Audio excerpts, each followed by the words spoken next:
కానీ ఏమీ దొరకటలేదు. డ్యూటీలో దిక్కపోతే ఏమీ తోచట్లేదు. అవునండి, నాకు అలాగే ఉంది. ఏమీ తోచడం లేదు. ఇది నోట్లో వేసుకోండి. స్వామి, నా చేతగానితనానికి మా దాంపత్యంలో కలతలు రాకుండా కాపాడుతండి.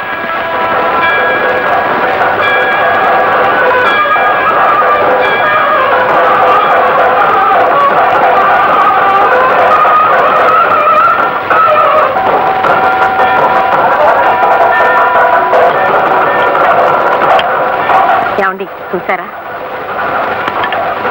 పిల్ల కుందన బొమ్మలా ఉంది. పాపం కుంటిదాన్ని చేశాడు ఆ కుంటిదేవుడు. నిజమే. అసలు ఆ దేవుడికి అందం అంటే పరదేమన్నాడు. మరే చందమామలో మచ్చ పెట్టాడు.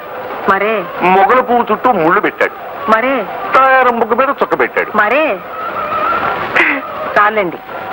ఆ చుక్క చూసేగా మీరు నన్ను చేసుకున్నారు. నిజమేగా మరి.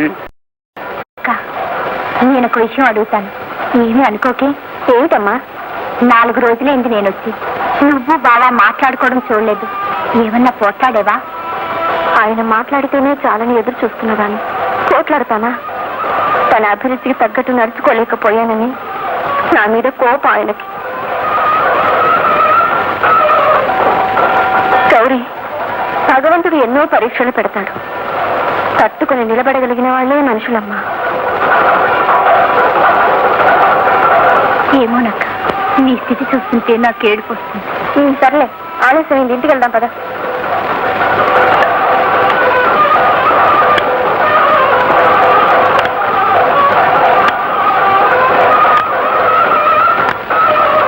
విన్నావుగా తయారు. పాపం అమ్మాయి ఏదో కష్టాల్లో ఉన్నట్టుంది. మనకి విషయం అర్థమైందిగా, డ్యూటీలో దిగుదాం పదండి. వాళ్ళు కనుమరుగయ్యారంటే ఇల్లు పట్టుకోలేము. పదండి. ఎక్కడికి దిగుతున్నారా బాధలు? గుడికి వెళ్ళొస్తున్నాను అత్తయ్య. బందే కదండి. పుణ్యం పుట్టడు పురుగులు తగ్గడు. మొగుడు సరిగా చూసుకోవడం చేతరాదు కానీ మీ మోహాలు తోడు గుళ్ళు దొరకారు కూడా. పోయేమో నష్టం చదువు ధరించావా? వెళ్ళి నా గుడ్డలకి ఇస్త్రీ చేయవే. కదలవే ఏమే పుట్టిగుట్ట. దీన్ని నా కొడుక్కి అదనంగా పంపించాను. పోవే, బాగా తింటున్నావు, బాగా పంచావు. ఈ పెద్ద శనికి చిన్న శని తోడైన తర్వాత అసలు నేను చెప్పిన మాట వింటా మానేశారు. ఎవరండి మీరు?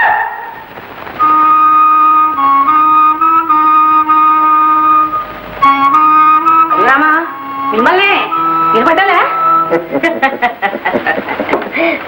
అయ్యో, అన్నట్టు మీరు తెలుగువారేనా? తెగులున్న వాళ్ళ తెగులు తీర్చే తెలుగు వాళ్ళ.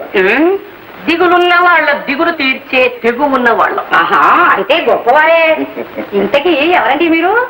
మీ బంధువులు సరస్తమ్మ గారు. అదేవారు? నా పేరు పాపాయమ్మండి. తాయారు, నీకు బొత్తిగా మర్చిపోతుంది. సరస్వతమ్మ పంకజ వద్ద గారు. ఈవిడ మన పాపాయమ్మ. మనిషిని చూస్తే తెలియటరా? మరే మరే. అన్నట్టు బంధువులు అంటున్నారు, ఎవరి తరఫండి? ఇప్పుడు మీరున్నారు కదా. ఉన్నాను. ఈ ఉన్న మీకు ఒకప్పుడు మీ ఆయన గారు కూడా మీకుండేవారు కదా. పెళ్ళైన కొద్ది కాలానికి మీ ఆయన గారు సెలవు తీసుకున్నారు కదా. గతాన్ని గుర్తు చేయకండి. ఇవన్నీ మీకే తెలుసండి. ఎలా తెలియటం ఏంటండి? బీట్ కానిస్టేబుల్ లేని తార్ రోడ్ లాగా బొట్టు లేని మీ మొహం అంతా వెడల్పుగా కనబడుతుంటేను. అబ్బా, క్వశ్చన్ అది కాదండి. వదినా, నీకు సంతానం కలిగింది కదా. అబ్బాయి కూడా ఇదేనా? అవును, అబ్బాయి ముచ్చటగా ఉంది. వాళ్ళ సంగతి అలా ఉంచండి. ఇంతకీ మీరు ఎవరో చెప్పండి. చెప్పరే. వస్తున్నా. వచ్చారా? చెప్పండి. మీ అబ్బాయికి పెళ్ళయ్యాక మీ ఇంటికి కోడల పిల్ల వచ్చిందా లేదా? ఇది ఒక పెద్ద ప్రశ్న. పెళ్ళైన కోడల పిల్ల రాదు, వచ్చిందేమో కొంప ముంచిందేమో. ఆ కొంప ముంచిన పిల్లకి వేలు విడిచిన మేనమామ యొక్క నాటల్లే వేలు విడిచినా కాలు విడిచినా ముందు ఈ విడిగా విడిచిపెట్టుకోవే. అభ్యాగత స్వయం విష్ణువు. పిలవకుండా వచ్చిన అతిథి సాక్షాత్తు విష్ణువే. ఏమయ్యో, నీ సంస్కృతం నా దగ్గర ఉడకదు. ఈ పాపాయం అంటే ఈ పేటకే హడదు, తెలుసా? ఈ పాపాయం అంటే ఈ పేటకే హడలేమో గాని ఈ తాయారం అంటే ఈ టౌన్కే ఒడుకు, తెలుసా? ఇదే నా ఇంటికి వచ్చి నన్నే హడబడుతున్నావా? చూడు, నీదేం చెప్పాలి చూడవే. చూడు, ఇప్పుడు వీళ్ళు చూడు. పాపి గీపన ఉంటే నీకదే సరైన పేరే. చూడు, తిక్క వేషాలు వేసేవనుకో మక్కెలు విరగొట్టి సరదాగా పొయ్యిలో పెట్టి వేడి నీళ్ళు కట్టి స్నానం చేస్తాను. పడిపోను. ఎంత బాగుంది నీ దగ్గర. పడిపోను.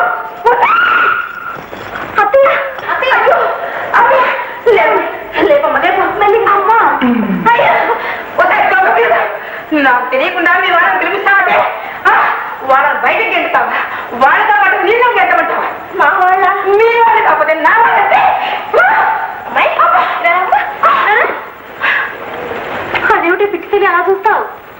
నీకు వేలు విడిచిన మేనమా ఉన్నారా? ఆయనకి భార్య ఉండే తెలుసుగా. ఆవిడకు తమ్ముడు ఉండేవాడు. ఆ తమ్ముడు భార్య పెదనాన్న మా వారి మేనమావకి స్వయాన తోడలుడే. చుట్టరికి 3 మైళ్ళు దూరం ఉందనుకోమ్మా, కానీ వరుసకి తిన్నమ్మ బాబాయ్ అవుతోంది. అలాగా? అలాగే. ఒసే నడిమిత్రి, ఈ లప్పని డబ్బా వండి వార్చడానికి ఇక్కడ ఎవరు వస్తే అడగలేదు. ముందు బయటకు పెట్టు. పాపి, మమ్మల్ని మర్యాద చేస్తే నీకు మంచి రోజులు వస్తాయి. బయటికి వెళ్ళగొడితే నీ కళ్ళు పోతాయి. నీ కళ్ళే పోతాయి. ఏమిటి కాగవని మెల్లగంటావే, ఒకటే గందరగోళం. ఒరే నాయన, చుట్టాలని చెప్పి రౌడీని పిలిపించి నా నడువులన్నీ ఎనగొట్టించింది కదా. సమయానికి నువ్వు రాబట్టి సరిపోయింది, కానీ లేకపోతే ఇంకేమేం చేయించదు. వీళ్ళని బయటకి ఎట్టించా ముందా తప్పు ఈ మందు మారిపోను. ఒరే నా మాట వింటరా? ఒరే పాపించినారా, నా కొడుకు ఇట్ట తయారు చేశారు. పాపి, నువ్వు ఇలా పాటలు పాడి డాన్సులు చేయకు, ఏమీ బాగులేదు. ఏమండి, అల్లుడు గారు బాధల్లో ఉన్నట్టున్నారు. అయితే డ్యూటీలో జాయిన్ అవుతా ఉంటావా? ఇంకా ఆలస్యం ఎందుకండి, పదండి. ఇదిగో పాపి, మాకు ఏకాదశి, ద్వాదశి, మహాశివరాత్రిని ఉపవాసాలు ఉండడం అసలు అలవాట్లేదు. రోజు పెందరాడే శుభ్రంగా భోంచేస్తాం. తేరగా వచ్చింది తిండి కదా మరి. మా వారికి పాలు పోసిన బీరకాయ కూర, బంగాళదుంపల వేపుడు, అరటికాయ పెరుగు పచ్చడి, టొమాటో చారు, నాకు పెసర పచ్చడి. చాలా ఓ స్వీట్ కూడా చేయించు, నీ బాబుతో మేము పోదు. ఇదిగో అక్కడ మా పెట్టుంది, తీసుకెళ్లి లోపల పెట్టు. పెట్టిస్తా పదండి పదండి. మోహన్ చూడు, మోహం భద్రభద్ర ఉంటే ఆవిడ పడుంది. గట్టిగా వచ్చి వాత పెట్టాలి.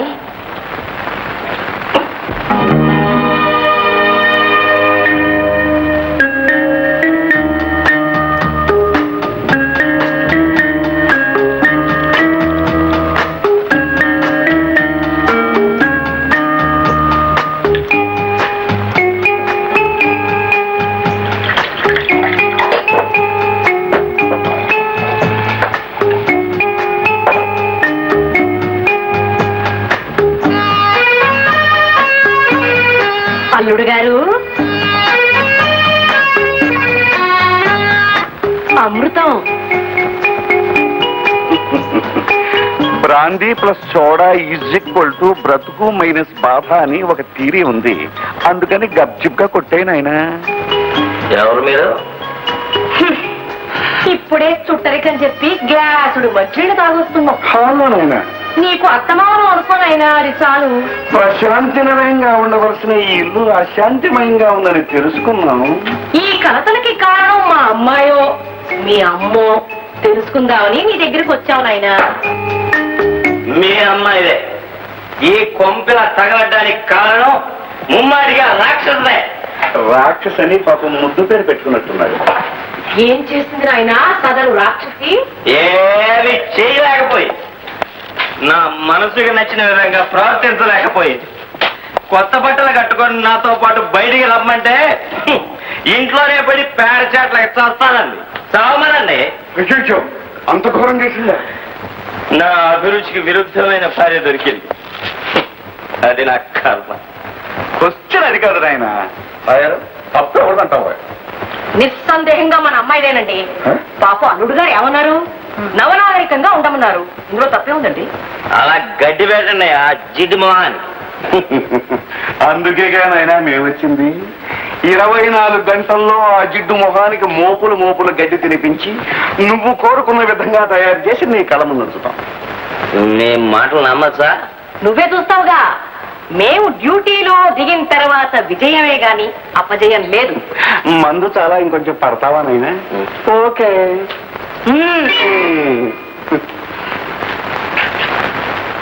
పల్లెటూరు సంబంధాలు ఎన్ని వచ్చినా కాదని పట్టణానికి వచ్చింది. ఇలా పట్ట మంచి మీద సమానం అయిపోవడం కాదు. చిచ్చే, ఈ 4 గోడల మధ్య బ్రతకలేసేస్తున్నాను. వింటున్నారా? వింటున్నాను, చెప్పు. మీ నాన్నగారు ఏ జోన్ సెంటిమెంట్ స్టే చేసి నన్ను బయటికి కదలటానికి వీలు లేకుండా చేశారు. బయటికి వెళ్ళు. ఎవరు వస్తున్నారు? ఆహా, ఈ బాణగడతో ఎలా వెళ్ళమంటారు? సినిమాలు, షికార్లు, క్లబ్లు అన్ని మూలపడ్డాయి.